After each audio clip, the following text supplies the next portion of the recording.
Hey, this is Deb with Snapjaw, and I just wanted to go over zipper stop repair. This is something that I feel like I need to go over just because we recently shifted how we do our zipper stops at Snapjaw. Originally, we were using one of these on each of the bottoms, just basically bent in half, so it was half as wide, and then clamped over top of the zipper teeth. But we wanted to start using the correct thing for that, and that is these zipper top stops. Ironically, they're at the bottom, but anyway, they're still called zipper top stops. Unfortunately, we just kept clamping them right over the teeth, and while that works for some people, for some of the zippers, it doesn't have any problems. A few of our zippers that we've found have had a couple of these pop off. It's not the end of the world. The first thing to do is, if yours is already popped off, it'll look like this. You'll notice you might have a couple damaged teeth there. This is the completed fix, sort of how it's supposed to look. And the first thing to do is make sure that your zipper is actually attached and working on the back of your hood. If it's not, make sure that you retool your zipper and get that back on there. Now, if you do need any help and this isn't working for you, please do feel free to get in contact with us and we will do the fix for free. This is covered under warranty since it's a defect on our end.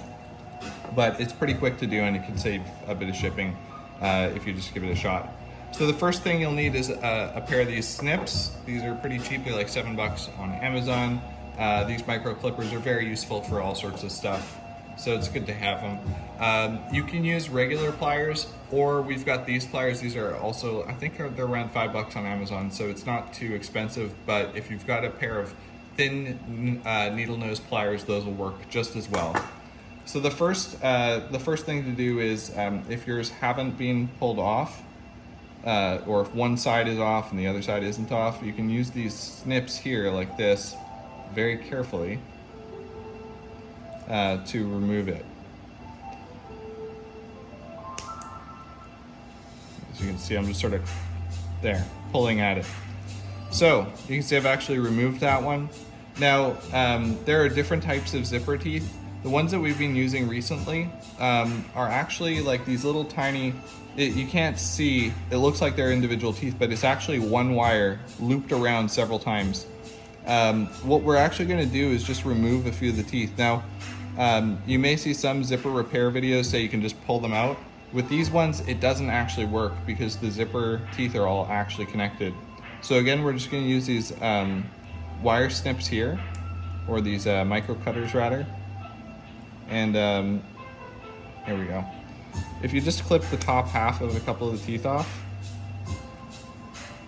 just like this, take your time. I think I'm gonna do maybe 4 of them towards the bottom.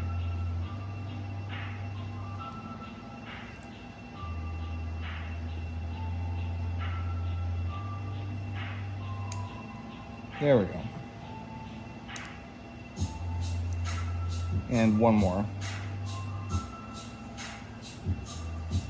If you, there you go. Just gently work this in between the teeth, you can get it. Now you'll notice that there's actually still some of the wire at the back there. That's for the most part okay, but if you notice any like little tiny flanges or like little teeth like this, you just want to like just clip any of that excess sort of wire that's pointing out, and anything else is fine. The main issue that we had with these popping off is that these teeth are just too bulky on their own. So the next part, you're gonna need to basically grab one of these. These are those top stops. They look like little metallic U's. I'm going to go ahead and just put that right on. Now what you wanna do, and you'll have this on your hood too, so just, you should be able to access all of this. It'll be on your hood. You may need to be turning your hood and holding it and looking a little bit more carefully. But you can see that it goes around the back. You want to make sure that it doesn't like try and slide like underneath the teeth or inside or something like that. You just want to make sure it goes right, slides on the back, and slides on the front, and is right below that last tooth. So once you've got it, it should look like this. All you have to do is take your needle nose pliers or your zipper pliers. Whoops.